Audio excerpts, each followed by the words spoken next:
Hi everyone, Bob here with last game of the tournament between me and Neldog here. So game one, well, we were both coming into this at 5-1, so we both had reasonable odds of hoping to make the top cut here. Game one, I was free peoples, and the luck was just all my way. Fellowship was just fast and unhittable, so I won that game.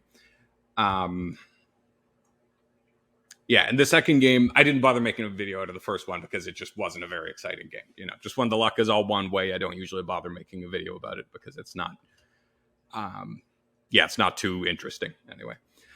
So this second game was a bit more interesting. So I'm at 6-1 coming into this game, so I don't need to win this one to make the top cut anymore. But still, obviously I still want to win it. Not only because that'll give me a better seed, but that's also kind of the point of the tournament is that you're trying to win every game, even if it doesn't matter. Okay, so I start with these two cards: Great Host, Red Tile. Not bad. Not quite, Swarm of Bats or Orcs multiplying again, but okay. And through a day and night, we prove the Swifter. That's actually a really fun combo for turn one. Like the cards are just whispering to you, do you want to do something crazy? Do you want to separate some companions and go kill something? Like that's temptation right there. So I do my classic Zero Eyes, and he rolls that. So I get hit with the 27% or whatever it is, rolling no eyes, which is always a little bit scary. But I get lucky that he only rolls one movement, and that's part of the gamble of going Zero Eyes is that sometimes your opponent doesn't roll much movement anyway, and that feels great. Yeah, okay, so what do? I play the red tile first. Interesting. Yeah, maybe I should have drawn a card, but at the same time, it's nice to get the red tiles out of your hand when you have a Palantir and you don't have anything specific to do with it, because they have a way of clogging up your hand, and you don't want to spend a character action die to play it later, because then you're spending an attack to get it into play. So I don't know. Not an insane choice anyway. I muster Saruman down. Obviously, with two musters, I want to get Saruman into play to get that extra die.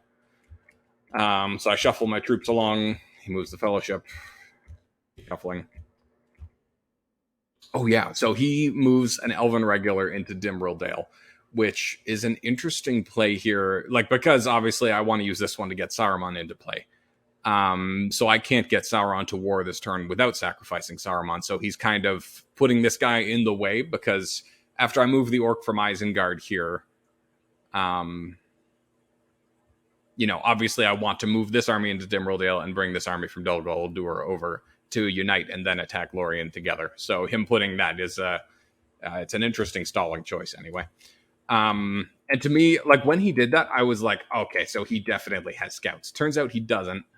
But at the same time, he has a Palantir, he can draw a card, and then he's going to get another card at the start of next turn. So there's 3 scouts in there, so there's decent odds that he'd draw into scouts. He musters the elves down, makes sense. I get Saruman, makes sense. And he uses a ring to move a second time. That's right. Yeah, I mean, getting to move for free, yeah. And I carry on my shuffling. I like to, if I'm going for this Lorien and Woodland Realm at the same time tactic, I like to leave these two armies put for as long as possible.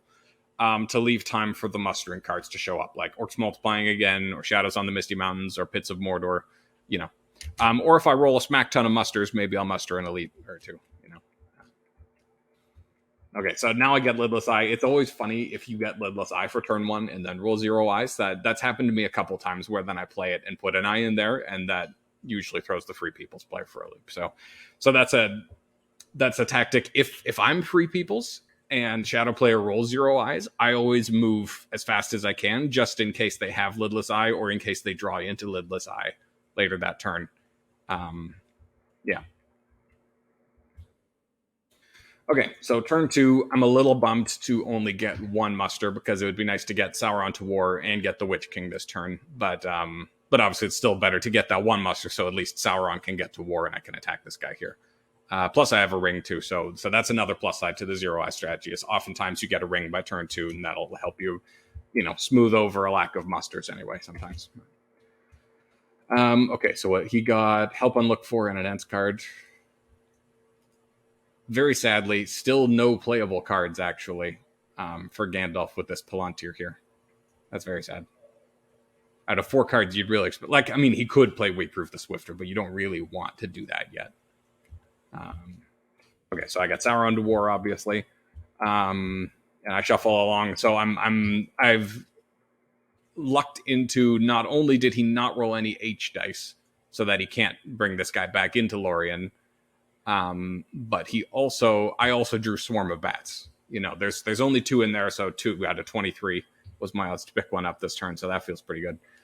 So I'm excited because I think he probably has a Scouts, and I'm really excited to hit it with Swarm of Bats and get a Lorien get a Lorien that's even weaker than usual. So he draws a card, again, hoping for Scouts, which makes sense. And then I attack Dimrildale, and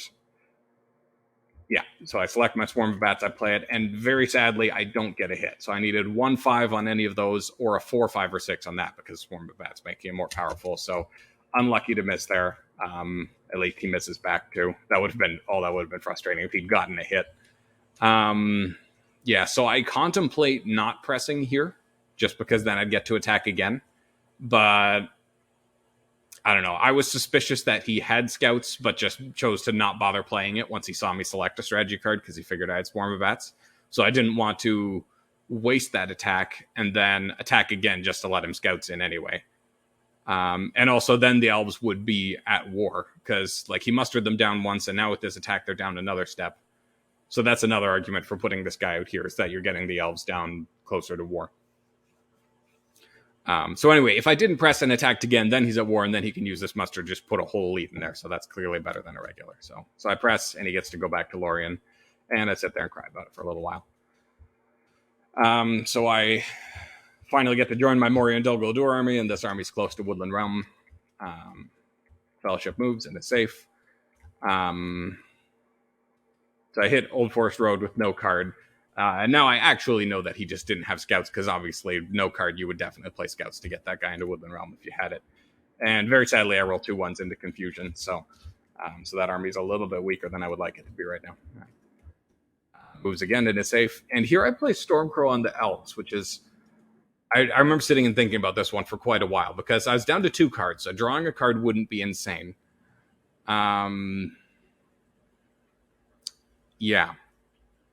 So, of course, after I play Stormcrow, it moves the elves up 1, and he has to pick a regular or leader to kill somewhere in the Elven Nation, usually plucked out of Grey Havens. And so he can muster the elves right back down 1, and then we're back to where we started. I'll attack either one of these strongholds and put the elves to war, and then he can muster 1 at the start of next turn.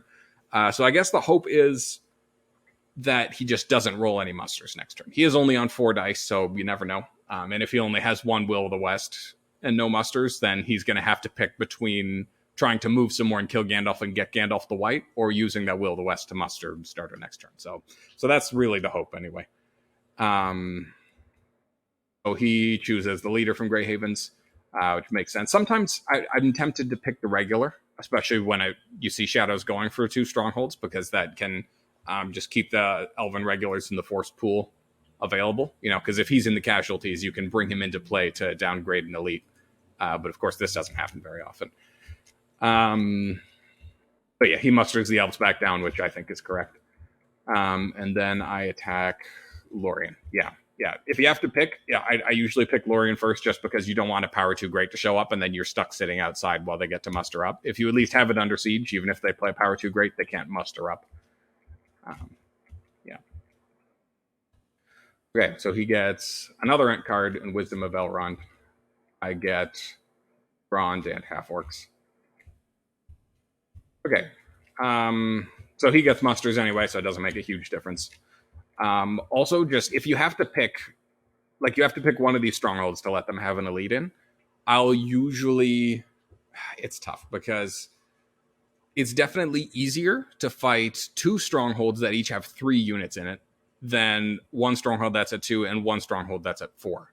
Because that stronghold that's at 4 is just going to be able to punch back harder for longer, right? And also, letting an elite into Lorien, Celeborn's Galadrim is still out there. So if he gets to play that, then that's a 5-unit stronghold with 9 hit points. So that's a real monster to try to fight. Okay, so yeah, he mustered. I put it under siege. He passed. I bring in the Witch King. Oh, right, yeah. And then he uses We Prove the Swifter because 4 plus 2 from the card plus 3 from Strider's level is 9 movement, so you can get him perfectly to Dol Amroth. And the Southerns and Easterlings aren't even at war yet, so there's no risk of me getting to pounce on him. Yeah, so I don't really want to play either of these because that's a great accelerator and that's a great reinforcer, so I don't want to play either of them for the combat. So I play Words of Power just for cycling on Woodland Realm here. This time I don't roll any ones into Confusion, so that's nice. And I get a bit lucky with 2 6s on 10 dice. Only slightly, but somewhat lucky anyway. And he gets 1 hit back. Yeah, so I press. I don't know. I guess just the Fellowship's moving okay, so I want to go faster. And I guess I'm also thinking this army isn't really strong enough to take Erebor anymore anyway. So I'd rather hurry up and, blow up Woodland Realm before Thranduil shows up, I guess. So I play no card. I get 1 hit. And he gets 3 hits. So that hurts because, now that Confusion and this roll add up. So now this army is really, that's not strong enough to deal with Woodland Realm anymore. And he plays King's Brand's Men. So that hurts. That hurts a lot. Yeah, obviously the North isn't at war yet, so I don't have to be too scared of them, but they're going to be a problem for me sooner or later anyway. So I play Half Orcs and Goblin Men because obviously I need to bolster up this army a little bit. He crowns Aragorn, and I play Worn with Sorrow and Toil, which is interesting. I guess, because they're at 4 movement, it's within reason that they could declare in Lorien to get rid of Worn with Sorrow and Toil next turn, but I guess I'm thinking Gandalf the Grey is still out there, so I'm going to get added value out of this card. And he also played a good Separating Companions already, so he can't, dodge some of the value of Worn with Sorrow and Toil by, chucking out an extra Captain of the West. And if he does move one more time and then declare in Lorien next turn, he just spent 1 turn not moving, and declaring in Lorien would effectively be not making any more progress than this turn, because, although being in Lorien is better than being 4 steps away from Rivendell, it's still the same distance to Mordor. So I guess I'm just saying, okay, if you want to get rid of it, you can get rid of it, but it'll cost you a turn. And wouldn't you know it, Son of a Gun, he gets Thranduil, which is exactly why I pressed last turn. So that, I don't know, I guess in hindsight, that validates me a little bit. So I go with 0 eyes again because I figure, if you're willing to risk 0 eyes with 7 dice on turn 1, then it would also make sense to risk 0 eyes with 9 dice later on, because you're even less likely to get punished with that 0 eyes. And true to form, I roll 2 eyes. So, okay, so yeah, and he plays Thranduil right away. Obviously, that makes perfect sense. It gets the double draw because Gandalf the Grey is still here. So I start mustering the Southerns down because I want to. I only have 1 strategy card, and it's not Corsairs, but I still am hoping to make him freak out a little bit. If I can get them to war and shuffle this army over to Umbar, then maybe he'll spend 1 of these 2 dice moving Aragorn, and then the Fellowship's moving slower. So,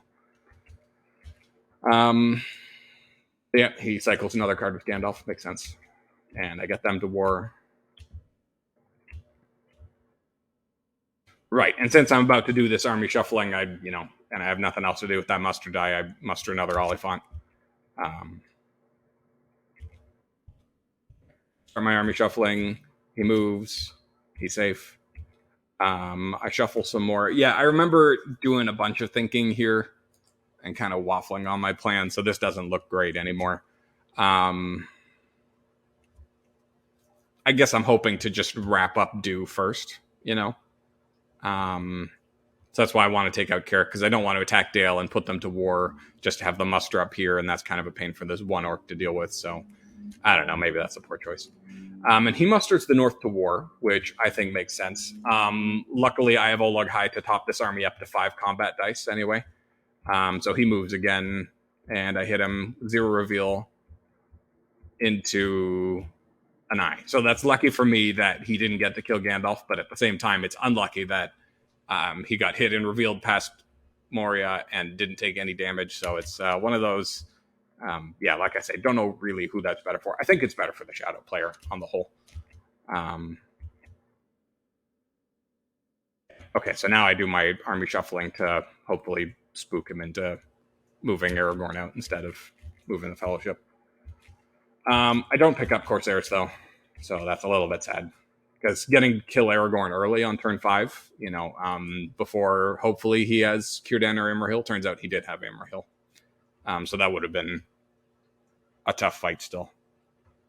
Like, this army with Nazgul leadership should be able to squash Aragorn with 3 regulars and elite, like assuming I have good cards anyway. But that's still scary because like I would want to finish that quick in case Círdan does show up, but then that's really impossible. And of course, Great Company could be played in there too. Anyway. So I allocate 1, roll 0 eyes. That feels good. So now he has to pick about what he's doing. The downside to not having Strider in the Fellowship anymore, like this roll would be a lot nicer if he didn't. Because now to get Gandalf, he has to hide with 1 character die, move again, and hopefully get hit on a 1 at 6, and that it's not the other 0 reveal. Then he can kill Gandalf and bring him in with the Will of the West here, assuming I don't have Day Without Dawn anyway. Which I don't, but he doesn't know that anyway.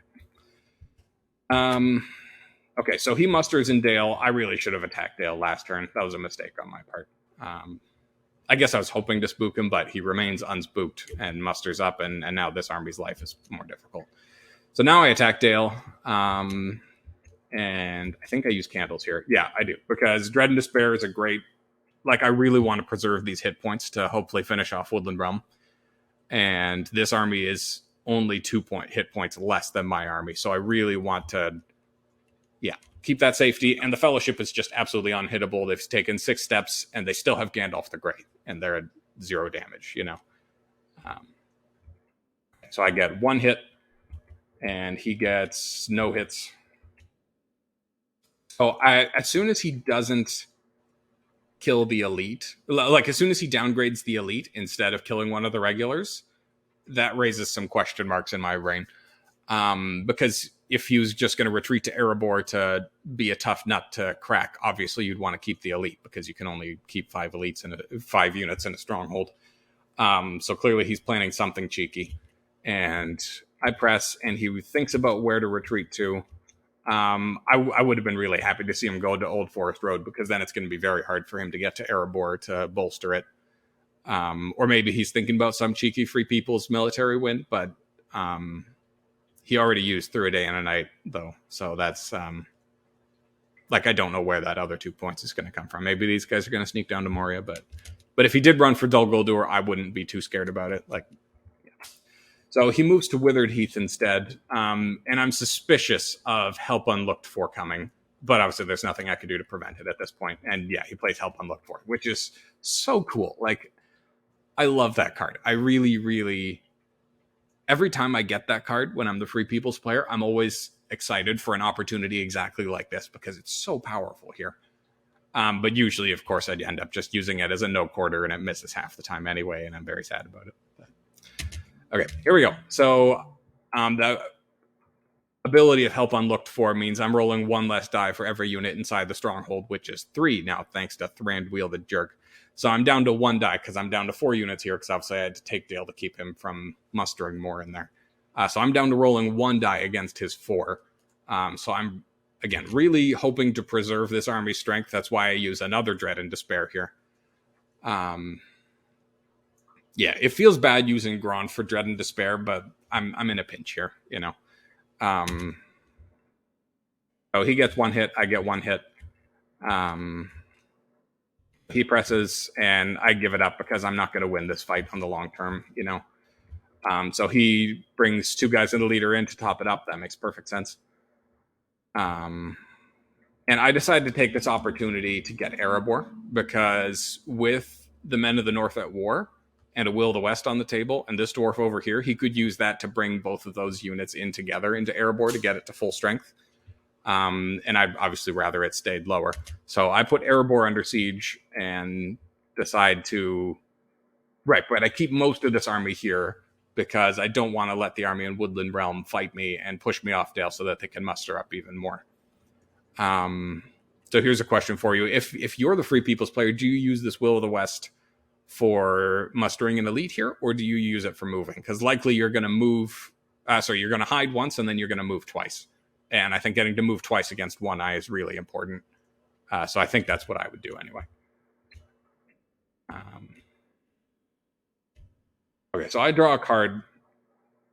I guess I'm still hoping for Corsairs here. Right, because if I make him use a movement, then he's only moving once against one eye, and that feels good. He passes, I draw another card, and now I've got Day Without Dawn. So that's nice anyway. So I play Horde from the East here. It's really sad only getting 3 regulars, but I figure like this is not a great situation. Like this is not how you want the dew line to look as Shadow. This is kind of a mess, and I just really need those extra boots on the ground right now to wrap this up and make it nice and clean. So I would rather have 3 regulars that can move out with this army right now to come and help than have 5 regulars that show up separately later and take those actions over again to get here. So, yeah. So he hides. Makes sense. I attack the Iron Hills with those. No card. I'm glad to see that. Like, scouting to Vale of Karnan wouldn't be super useful for him, but it would be annoying. You know, it would be someone who's at war now because the dwarves are going to go down 2 steps from this, and they'd be able to, if I leave Dale undefended or at 1 regular, he can maybe try to take it and then muster up some more men of the north, and that would be very annoying. So I'm very happy to kill him. He gets 1 hit on the way down, though. 1 second. Okay, so he moves the Fellowship, and wouldn't you know it, he does get the 1 in 6 getting hit. So it's an eye, so it's 1 reveal, and of course he chooses Gandalf because he has Will of the West, so getting to get up to 6 dice always feels great. I use Worn with Sorrow and Toil. I forgot to look before. So I still don't know what we killed. Oh well. I think I remember I looked through this log once already, and Worn with Sorrow and Toil didn't kill anything too important, so I don't know. Like it's not like I got There Is Another Way or Mithril Coat and Sting or something. So I use Day Without Dawn here. I debated not bothering because I really like having the threat of it, and it feels really nice if you get to like take out 2 dice when they're on the Mordor track. But delaying Gandalf a turn means like he'll have to spend a die to do it next turn, and he doesn't get the die for next turn. So it is a 2 die value using it now, you know. But it feels bad because normally the Gandalf denial is like they're trusting to the almost 50-50 on 4 dice for next turn. But because he already has Aragorn, it's significantly better than 50-50. I don't know what it is, but it's better anyway because he's already on 5 dice. So playing that, I'm like, yeah, of course he's going to get Gandalf next turn. So I moved some regulars into Erebor because the dwarves are at war now. So if this army goes off to conquer Woodland Realm and it's just 1 regular, they're going to sortie and kill the orc and then be able to muster. But 5 orcs is a little more of a, yeah. It'll at least cost him quite a bit if he does manage to sortie and break that. Or it should anyway. Okay, so he gets, I will go alone and fear fire foes. Feels bad picking that up when the north is already at war, but Shield Wall's decent though. That's not bad. So I allocate 1 eye. I'm lucky enough to not roll anymore. So he has 3 movement. So that's enough to hide, move, and with a ring get to Mordor. So there's a chance he can pull that off. I'm thinking, though, with a Sealder's Bane and Nazgul Strike, I should hopefully be able to reveal him at least once. So I'm optimistic that I can keep him out of Mordor for another turn. Right, and turn 6, just realizing that I'm at 1 point, though, that's feeling pretty bad. I'm a little pessimistic about my odds at this point. So planning on playing Nazgul Strike, figured I might as well get some more Nazgul in the game, you know, just like make this army a little more intimidating, maybe that army a little more ready to go, you know.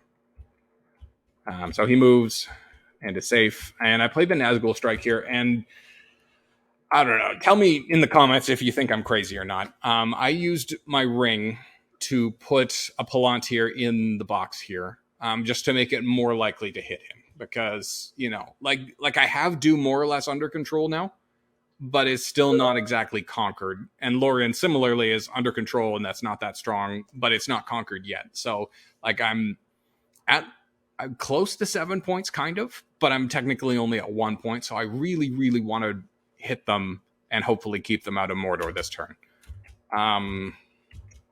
And putting that eye in here not only makes it more likely that I'm going to hit them and hopefully reveal them, but also for their following 2 movements, it makes it much worse, you know, as far as likelihood to reveal them. So Yeah. So turns out I didn't need it anyway, and I just draw one. I don't reveal them, so I'm a little bummed about that. But still, the extra eye in there and the Nazgul reroll is hopefully helpful for hitting them some more. Turns out no, it is a good thing I have that second die or the reroll to get that 6. Oh no, wait, it would have hit on a 5. Never mind, I'm completely useless. And sadly, he's still not revealed. So now it's so I use Worn with Sorrow and Toil. I think he had I Will Go Alone. That's fairly mediocre card, so no big deal. So now I use the Sealder's Bane. It's not super likely. There's actually okay, 4 out of 11 tiles total. So that's almost a 40% chance to reveal him and install him another turn. But I don't get that either. At least it's a 2 though, and not an I. An I would have been worse for sure. Yeah, so I'm very sad because now he can use a ring to move again, and unless I draw into Cruel Weather, now there's nothing I can do to keep him out of Mordor this turn. So of course he does that, and he gets hit, but still not revealed. And he mentions, there like he would have rather been revealed in case I do have Cruel Weather. Of course, it's more likely to him that I've drawn Cruel Weather by now than it is for me because I know I don't have Cruel Weather and can maybe redraw into it, but yeah. Yeah, so he just takes the 1 as corruption. I think that makes sense. I put Woodland Realm under siege because I'm really hoping to, like, not only do I want to conquer it, but I also want to redraw with these character cards and hopefully get Cruel Weather. So I attack Woodland Realm. I open with Wormtongue instead of Devilry of Orthanc because they do actually have 2 leadership in there, and I would like this army to still be in decent health to help take Erebor afterwards. So I think that's not bad. So I roll 1/6. That's it's nice to draw to play it into Shield Wall. It's demoralizing for the Free Peoples to use a Shield Wall to no effect. At least I feel demoralized anyway. And he gets 2 hits back. So that's about fair. I don't bother pressing because, again, I want to keep this army's health together, and I specifically want to cycle more cards. And wouldn't you know it, I got Cruel Weather. The luck of the duck is with me again this day. Yeah, just so lucky. That's like 1 in 15 to get it, and with my second time it would have been 1 in 14. So I don't know what the odds are of getting it on either of those, but still not likely anyway. Not astronomically unlikely, but still very lucky for sure. So this time I play Devilry of Orthanc because might as well use it. It's a decent combat card, and I don't really want to give him he's at 5 and 2, and I don't really want to give him the extra strength on Desperate Battle. So. I get lucky and get 3 hits with my Devilry of Orthanc. And he gets 2 hits back. So I decide to downgrade. So I completely lose the Sauron Troll, and then I downgrade the Isengard Elite, which normally you don't like to downgrade that because you want to keep the leadership. But I specifically want to keep 1 Oliphant alive because I have a Mumakil card that I might want to use on my siege against Erebor. Yeah, so that's why I downgrade that one. And besides, I have 4 leadership here. That should be enough anyway, right? So I press, draw into Phlox. That's not a bad card. I think I play Desperate Battle here. Yeah. Because now his army is much weaker. So that's a very good finish off card. So I get 2 hits. Turns out I didn't even need Desperate Battle. Just roll 6s anyway, Bob. Just do it the easy way. And he gets 2 more hits on the way out. So I did get it. So that feels good, getting to conquer that. Because that was all the way up to a 4-1-2 stronghold. That's pretty strong. But they sure did some damage to my army on the way out. This army looked a whole lot better before. So he musters Gondor closer to war. I think that makes sense. And I, of course, play Cruel Weather. Yeah, that's just huge. Like, delaying Mordor by a whole turn is a very big deal. I'm feeling much more hopeful now. So he gets Athelas and Tom Bombadil. Athelas is okay. Corruption is more of a concern now after all the effort I threw into delaying the Fellowship. Mainly just did damage to them, aside from Cruel Weather, of course. So, yeah. So he thinks about declaring, but decides to stay there. Yeah, so the only card left, because I've already used Nazgul Strike and Cruel Weather, so there's only one more card in the deck that is specifically usable if the Fellowship's on step 1 or more, which is Nazgul Search. So There's that to watch out for, but at the same time, leaving the Fellowship here and with a bunch of movement is a good springboard for yeeting out companions to the far ends of the earth. You know, if he had, well, he already used Weeper the Swifter, but with Gwahir or something, he can 1, 2, 3 plus 4. Yeah, he could get a companion. Oh no, that'd need, yeah, because 3 movement. So 1, 2, 3 plus 1, 2, 3, 4. Yeah, he could get companions to Erebor if he wanted. That'd be really cool. He of course doesn't have Gwahir, but that would be cool. Or of course, with Riders of Theoden separating someone to Rohan would make this much more defensible. Okay, so I get this lovely, lovely roll, and he gets that roll. I'm very glad he didn't get it to be into Mordor with this roll. If he was in Mordor right now, I think that would be GG, because I'm not getting much done militarily with this turn, and he's getting plenty done with this roll. That's for sure. Yeah, so as I say, it balances, I guess. Cruel Weather gives me another turn, and Cruel Dice say I can't do much with it. And he points out that Gandalf is still late, and I'd totally forgotten about Gandalf here. But yeah, that was 2 rounds ago that I played Day Without Dawn to keep him from having that 6th die, and that might have actually saved me the game, because if he'd had that 6th die last turn, that 50-50 odds, that was a movement. If he'd had another movement, he might have gotten to Mordor last turn. So yeah, very, very happy about that. Don't know what the odds are of not getting a Day with a Will of the West on 10 dice for him over the last 2 turns. Not great anyway. Okay, so he separates and he puts Legolas in Ford Divison, which is reasonable. Like obviously getting one of these 2 companions out of the way makes Worn with Sorrow and Toil less of a pig to deal with. Yeah. And even if I do have Nazgul Search now, like 1 to reveal, and then he still has 2 character movements, so he can hide and move again and get to Mordor. Yeah, so I think that makes sense. It's actually kind of a bummer in hindsight. Losing I Will Go Alone is actually kind of a pig, because he could have not only used a Palantir, but he also would have gotten to heal 1 corruption while getting rid of Legolas. And yeah, now Riders of Theoden is playable, of course. So yeah. So I have this big stack of musters to try to figure out what to do with. And I can't even get the Mouth of Sauron. Yeah, so I play Shadows on the Misty Mountains. That's good, a good backup for Lorien. And he plays Riders of Theoden. It's interesting that he plays, I think if it was me, I would have played Athelas, just so that if I move, I can happily take Boromir as a casualty, knowing it's just an Ents card that I'm losing here. Because corruption is actually an issue for the Fellowship now, with the bad luck they've had specifically in this area. It went from absolutely not a chance at all to now they're at, with losing Gandalf to a 1 and all the cards and they getting hit and separating Legolas. Now they're at 4 hit points from companions and they're at 5 corruption already. So they're effectively at 1, and they still need to take another step to get to Mordor. So, right. So I play Ringwraiths Abroad here because I wanted to, like, not only do I want to get some attacks done for like getting closer to winning, but moving the Nazgul now means I get the re-roll on the Fellowship, and them getting hit and revealed would be great, because then I get that extra tile draw too. Yeah, so I attack Withered Heath because I want to get this pesky little guy off the board so that Do is more nicely wrapped up. Because if I just ignore him, then I have to leave a unit behind in Woodland Realm, and he still might be able to attack that and win anyway. Or he might be able to attack Dale and remuster some more. So I play... So I'm really scared he has scouts here, because I haven't seen a single scouts, but I'm lucky enough that he still doesn't have scouts. So I guess I play Phlox just because I have all this leadership.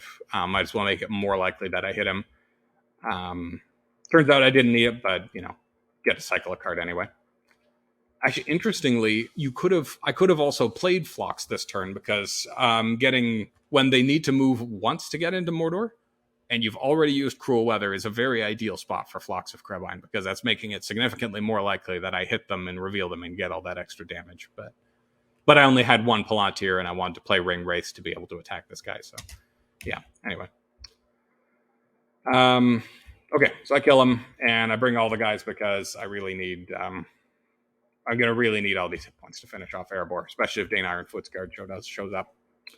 So he moves, and he doesn't get hit, so yeah, big deal for my Nazgul.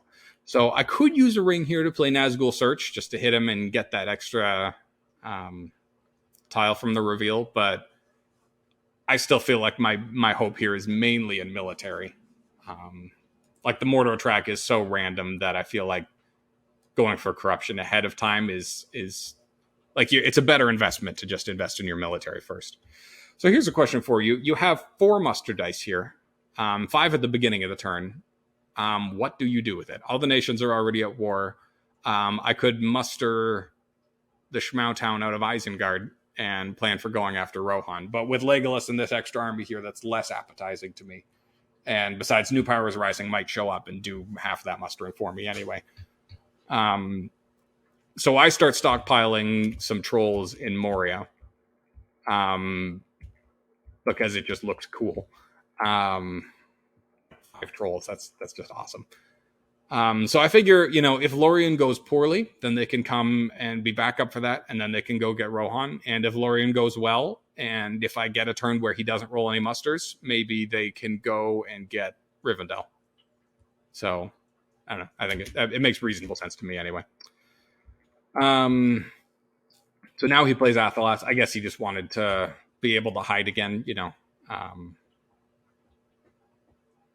like if he had been revealed, then getting to hide again, that's effectively, getting a hide done for yourself while you're in Mordor, so you get to move more.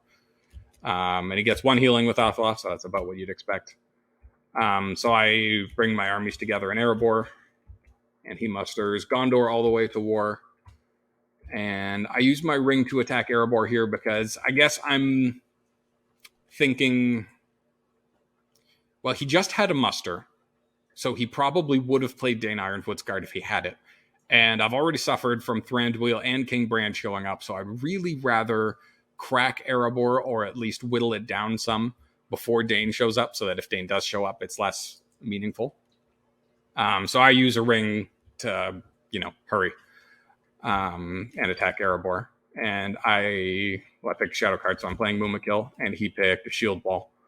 So if I remember right, I get lucky here. Yeah, I get 4 hits because the Mumakil gives you the +1 on the combat roll. So 4 is amazing. Into shield wall, -1, so 3. And he gets 1 hit back, so I get to trigger Mumakil's bonus hit. So if it hadn't been for that shield wall, I would have wiped Erebor out in 1 attack, which is just crazy. It's wild having it go the other way because I feel like Erebor is the source of a lot of failed shadow attacks, just because it's one of the more defensible ones. If you manage to walk that regular in and play Dane, then you're at a 2/3/2 stronghold, which is really strong. So it's easy for, if you have a charge, a sudden strike, a confusion go well for you, that things start to look kind of ugly for Shadow. So it's just, it feels really nice as Shadow having that battle go the opposite way, where it just crumbles unexpectedly quickly. So I lose 1 regular and they lose both the elites. So I press because, again, like, why not? I want to go faster. And no card could use Onslaught, but fighting Uruk-hai is going to be great against Lorien. Like, I have an Isengard unit there, and only 1 elite, so accelerating that fight would be great. And Foul Stench is almost useless here. And I get my 1/6. Like, I should get a 6 on 10 dice, right? And he doesn't get a hit back, so yay for me. Finally finished off too. Okay, so I guess this is officially a slow game for both of us. Turn 8, he's getting into Mordor, and I'm only at 5 points. It's not uncommon to have a Shadow player military victory by turn 7, so that doesn't feel great for me. Okay, so obviously he goes into Mordor. What do we have in the hunt pool here? 1 blue tile, 1 red tile. Yeah, a fairly average hunt pool anyway. That's an okay roll. It's always a question when the game is this late. Do you bother with Gandalf anymore with this Will of the West, or do you use it to run with the Fellowship? So that's another, good moment to comment. What would you do? And if you do bring in Gandalf, where? So you do have an Ent card, so bringing him into Fangorn might make Rohan a little trickier, but it doesn't really look like I'm going after Rohan. I mean, I have New Powers Rising, but he doesn't know that. Or you could also bring Gandalf into Lorien to try to hold off this siege, because I don't have any Isengard elites here, right?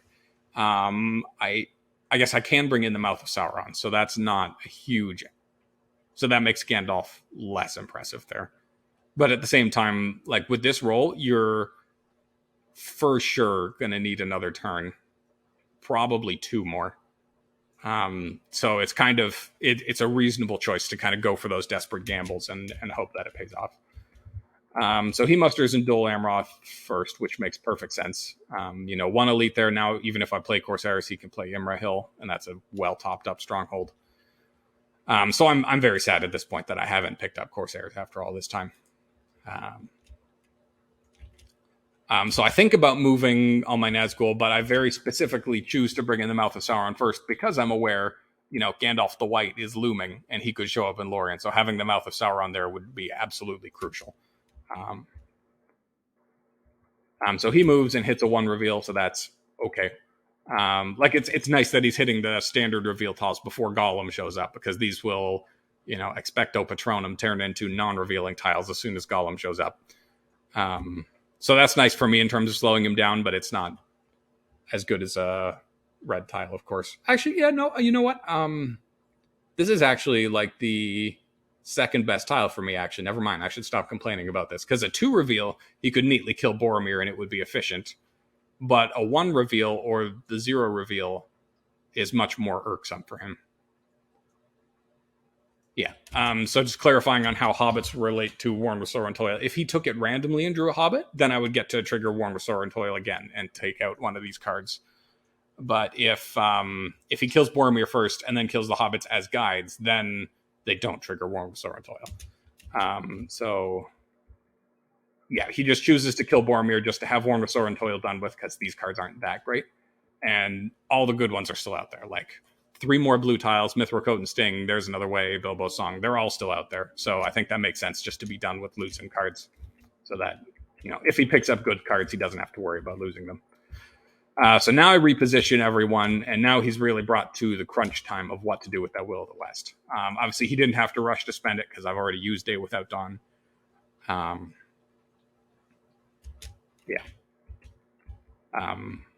He, in the end, decides to go for that gamble of putting Gandalf in Lorien.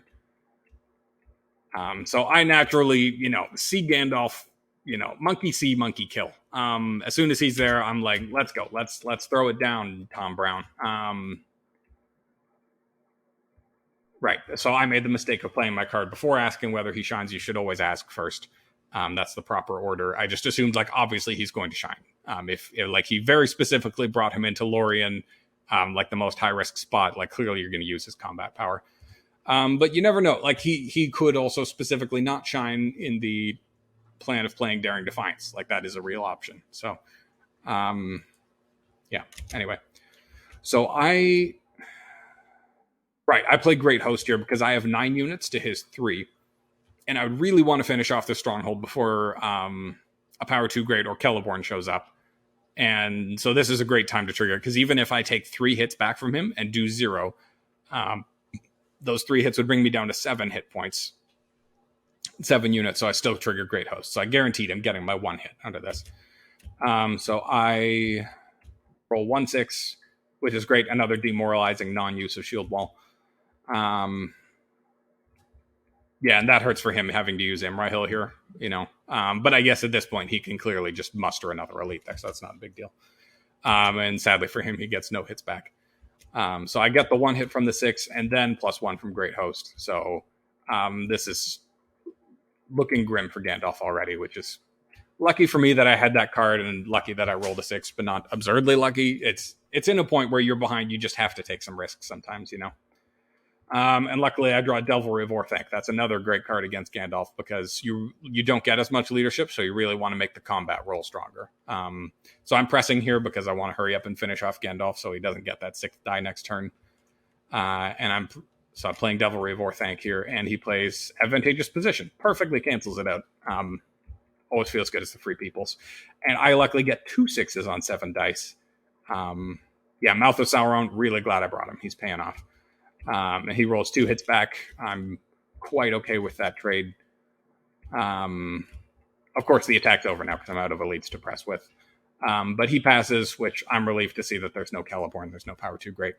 So I press on Lorien, and I'm not sure if I actually made the right call here with playing Onslaught. I maybe actually should have played it as the event.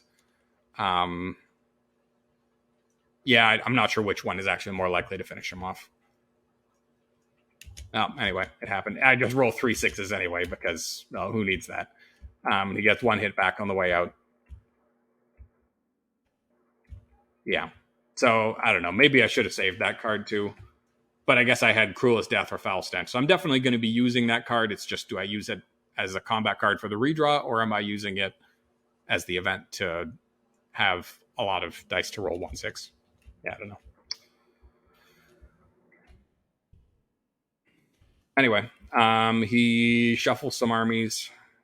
Yeah, because I guess he's already seeing that Rivendell is quite possibly the threat here. So he's moving this guy over, and he sees Rohan as the other option. That's a very good move, because that helps defend both of them. I draw a card with that Palantir because what else am I going to do? And then he uses his last ring to hide. I guess that makes sense because if next turn he's hoping for a sprint, and he rolls like 5 movement, then that ring is not useful. But if he uses the ring to hide now, then he has the like shooting for the moon, but you got to shoot for the moon if you have nothing else to shoot at, you know. Okay, so looks like I'm going for Rivendell and Pelargir as my last 3 points. I like getting Pelargir as my last point in situations like this because these 2 armies put together might be able to take me out, but they specifically can't really unite if I step on Pelargir first. They're kind of stuck on opposite sides of me, and if they throw themselves against me, it's not going to work very efficiently. Also, I was so mad at this card draw when it happened. It's just taunting me. Like picking up Balrog after, like long after the Fellowship's gone, and after I just finished conquering Lorien is so useless. And Corsairs, after so long when it would have been great, I finally give up and step off on Bar, and then it shows up just like, you piece of garbage. You just hate me, huh? Yeah, so naturally he went from 6 dice in the casualties pool back down to 5. That's always sad. Happy to see AMR, I'm sure. Great company is also nice. Like obviously I shouldn't complain too much. This is still a great card. Like a Deadly Strife is amazing. And if I wanted to, I could maybe go back and hit that. But he's been specifically preserving those 2 elites for so long that I was really convinced he had Círdan's ships at this point. So not too excited about that plan anymore anyway. And he only rolls 1 movement. So yeah, 3. While he's been in Mordor, he's rolled a total of 3 movements over 10 dice. So he's reading the writing on the walls well. He's moving this guy to Rivendell to help defend it, and moving these guys out to try to fight me for Pelargir first. And I muster a warg here because I only have so many dice, and I can use a ring on one of these Palantirs, and this musters an attack. So I had that other muster here of like, what else do you do with it? So I decided, like, I have 9 units here that are coming for Rivendell. So bringing another elite, I think, might as well top it up to a full 10 units. Okay, so I shuffle my armies along. Right, and I specifically bring this warg in here because if I don't bring him in here now, what he could do with that H is he could put that elite there. So I have to use a full attack and then use an extra die to bring that warg with me. So I don't know if that would be worth it for him. Probably not, actually, but that was just something I saw that might be annoying. So he correctly moves this elite into Rivendell because the North's at war, so he can do that. And he only has 2 more elites to muster. So, and he has both the dice to do it, so he can, yeah, he can do that. Get up to 5 elites in that stronghold, so that is a potential problem for sure. So he musters in Rivendell. And I, like obviously if I move there, he can muster the last one anyway. So I decided I might as well take Pelargir first, just to make his life a bit scarier. So I got 1 hit. He does 1 back. Oh man, looking at this in hindsight, I had a way better choice for what to do here. You know what I should have done? I really should have moved this army to Lost Sarnak and moved that army to Rivendell at the same time, because that would have made him choose what to do with that H die. He can either muster in Rivendell, or he can, I think the better choice would have been to move this army back into Minas Tirith and try to retake Osgiliath. But if I left a regular behind, then that's not even an option. So I really should have done that. That was really stupid on my part. But I guess just between this army and this army, I really didn't want to leave Pelargir because I didn't want to make it vulnerable to be retaken, because I'm still hoping to take Rivendell this turn. Because, I have We Come to Kill, which is really powerful with all that.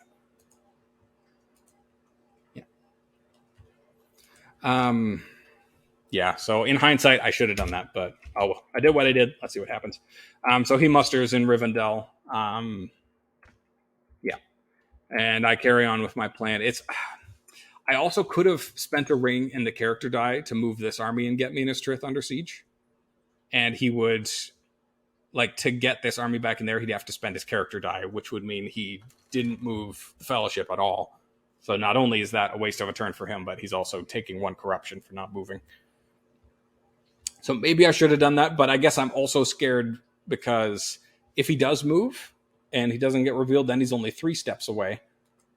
And then that's kind of scary. So then it doesn't matter if I get to 10 points next turn. I just lose. So, yeah. So my hope right now, anyway, is to dunk on Rivendell, and hopefully We Come to Kill, Deadly Strife, Desperate Battle all come up big, and I crack this. Because 6 elites, that's a lot of rounds, but that's so many hit points you need to get through. Yeah, in hindsight, not the best choice of my life, but I don't know. And he moves the Fellowship, and he gets Eagle Helps Nice Master, so that's terrifying for me. So now I'm definitely, at the moment, I was glad that I committed to trying to win this turn. We'll see how this goes anyway. So I opened with We Come to Kill. Maybe I should have opened with Great Host, because 10 to 5 units, there's a chance I still pull that off. But yeah, then I have to downgrade elites for every one of those hits. So then We Come to Kill probably won't be that effective in the future. So I feel like I have to open with it to get full value out of it. So he plays Sudden Strike. Doesn't hit. That's nice. I was really relieved to see that. I was sure I was about to get slapped with a charge, of either Círdan's ships or Guards of the Citadel and a pre-5 attack. I was scared about that. Man, expecting that, I really should have just gone for Minas Tirith, but oh well. What happened. So I get no 6s. He gets 3 hits back. And then I completely missed with my We Come to Kill too. So now I'm really kicking myself, because now this doesn't look hopeful at all. Anyway, I press anyway because I'm scared of the Fellowship winning next turn. So I'm really hoping that some luck goes my way here. I think I play Orc Patrol next. Yeah. Because, his army has not been weakened at all, and I don't want to make them hit me even harder. So I'm kind of just hoping I get lucky here. I get 2 hits. That's not nothing. But he gets another 3 hits back to me. So my arm is really just not strong enough for this anymore. I have 1 hit point more than them now. So that's just doomed. So this army is officially given up on Rivendell now. I'm going to maybe try to run over there and get the Grey Havens next turn. I don't know. Back to the drawing board, pretty much. Now, you might be sitting there thinking, Bob, you cotton-headed ninny-muggins, you should have seen that coming. It was a 5 elite stronghold. Well, yeah, you're probably right. My head is full of cotton. Okay, so I roll all eyes, which is kind of good and bad news. Turns out to be terrible news because he rolls no movement. So those eyes are really, really useless. And he doesn't have any rings. And he doesn't even have Gollum as the guide. So there's literally no way for him to move, because he only has 1 Palantir. So just guaranteed that Fellowship is sitting still and taking 1 corruption this turn. So now I'm really, really, really wishing that this army had ran and taken Minas Tirith, because I for sure have all the time in the world this turn to try to get to 10 points. But I made my life difficult by going after Rivendell. So, yeah. Anyway. So he plays... Yep, that makes sense, playing the Great Company just to have more cards. So that gives you more options for what to do with all this. Drawing 2 strategy cards is pretty cool. That's interesting that he gets Power 2 Great. The thing you'll learn in hindsight. Now both of these cards have showed up, so I'm really glad I pressed and finished off Lorien when I did. Anyway, but now I'm thinking Minas Tirith, because I just need 2 more points. So by running through here now, he has to spend an H to get back, so he can't really muster up this stronghold very much. And logically, these guys come out to fight me for Pelargir. I'm hoping this army can wrap around and fight them for Pelargir. That's the plan here anyway.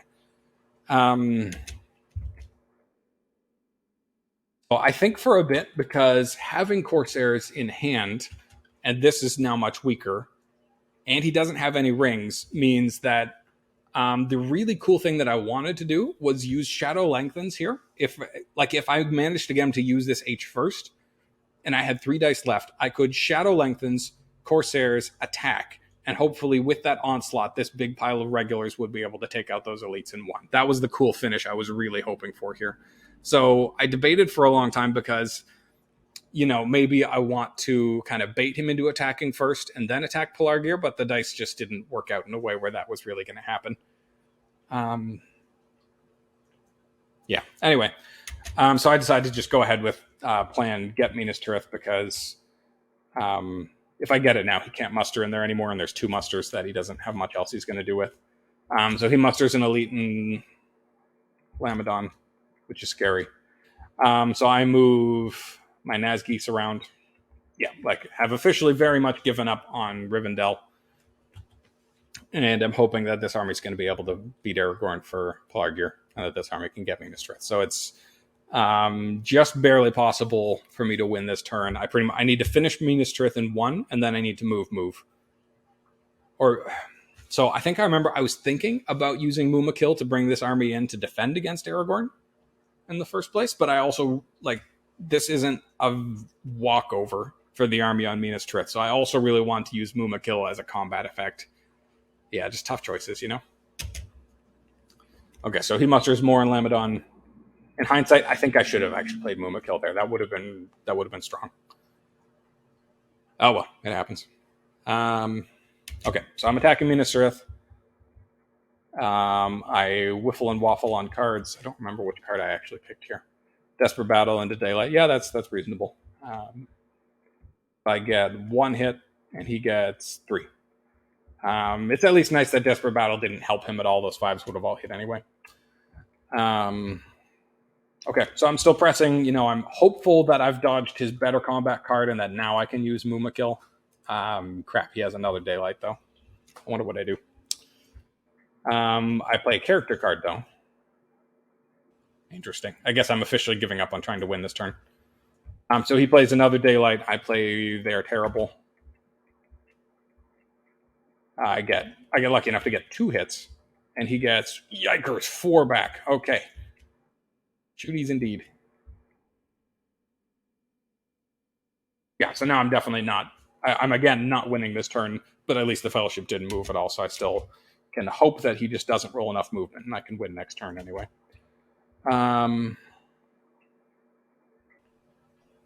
Interesting. I really feel like I should... now that there's no Oliphant here, I can't do that, so I really feel like I should have Shadow Lengthened this army in there to defend Pelargir. But I guess I needed his backup to finish off Minas Tirith here, so I guess that's why I'm attacking Osgiliath. Okay. So I attack. I get my 1 hit. Cheers. Then he attacks Pelargir. And he doesn't get a hit, and I get 1 hit. So I decided to press at this point because what else is this guy going to do? He couldn't... Maybe I should have retreated to Los Arnak to make his life a little more dangerous next turn. Or maybe West Tarandor. I don't know. But I figure, staying, at least he's going to die. But there's a 1 in 3 chance he gets another hit point down on them, and that would make this army's life easier. So that's why I stay. He misses, so oh well, that's that. And then I play Many Kings because I'm excited about Thoughts of Corsairs. Oh yeah, this is my other cool idea. I could Shadow Lengthens and then Corsairs. So I can Shadow Lengthens to bring both these armies into Dol Amroth and Umbar, and then Corsairs, and then hopefully finish it with Onslaught. So that's my cool new plan. And then hopefully this army can beat off Aragorn for Pelargir. Or they might give up and go get Edoras too. That's also a thought. So shockingly, here we are in turn 11. Some games just don't stop, They just keep going. Ooh, and he picks up Dead Men at Dunharrow. That's exciting. That's Gwaihir and Dead Men. That's a really cool combo. Because then with 2 Palantius, he can and kind of dunk back on Pelargir.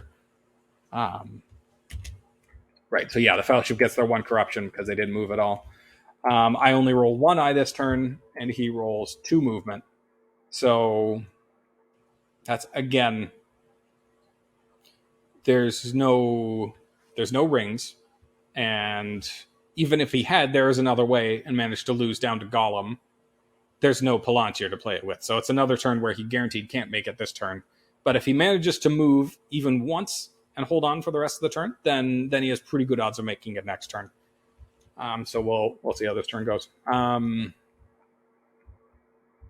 Right, so he's looking at Minas Tirith and seeing how weak this army is. So he's coming this way to hopefully relieve the siege, because he knows he needs to hold. He needs to keep me off 10 points. If I manage to take Minas Tirith and beat him off Pelargir, I just win. So, and sadly, the Gondor force pool is still fairly strong, and he has 2 musters, so I don't want to tip my hand yet about Corsairs.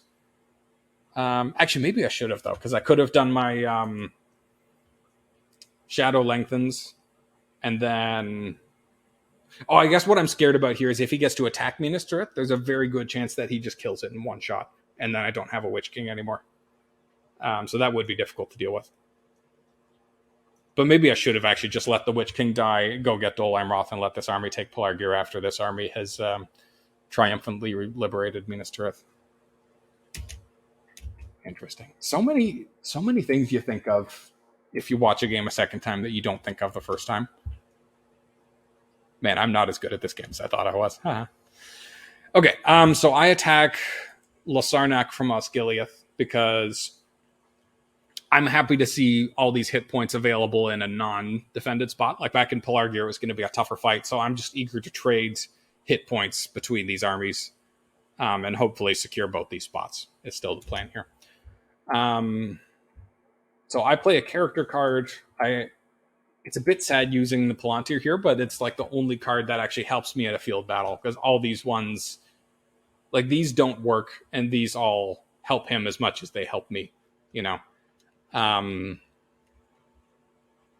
Anyway, he just scouts away, like, because he sees that it's a character card, so he knows it's not Swarm of Bats. So he's thinking that if I have a good combat card, he can just skip it with scouts. Anyway, and also he's just trading attacking dice with me is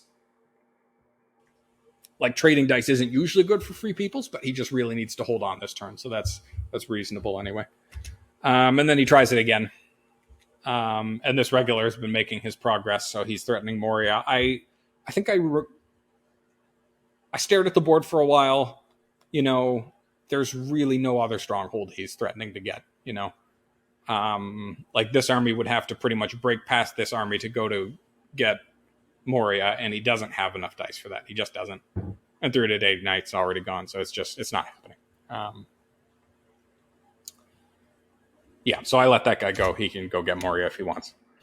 I try attacking Los Arnak again, but I don't have a good card this time. He has a decent card. So I get 2 hits. That's slightly bad luck. He gets... Ooh, that's a good Valor. He gets 4 hits. Yeah.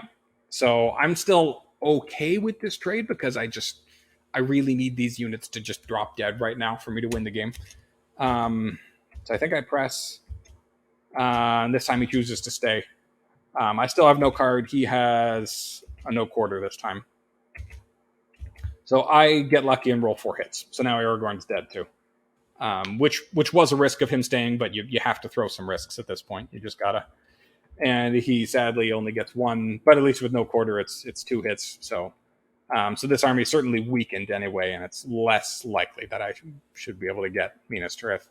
I still should be able to, but you never know. Okay, so I consolidate these armies, still hoping to get it. I also, luckily enough, I don't remember how long I've had this card in my hand. I'm crazy lucky if I just picked it up. So he sees the threat of Corsairs coming now, so now I have to pick. I can either group together and try to go get Dol Amroth, or I can just press on Minas Tirith. But this is actually 3 hit points, and that's what this is down to too.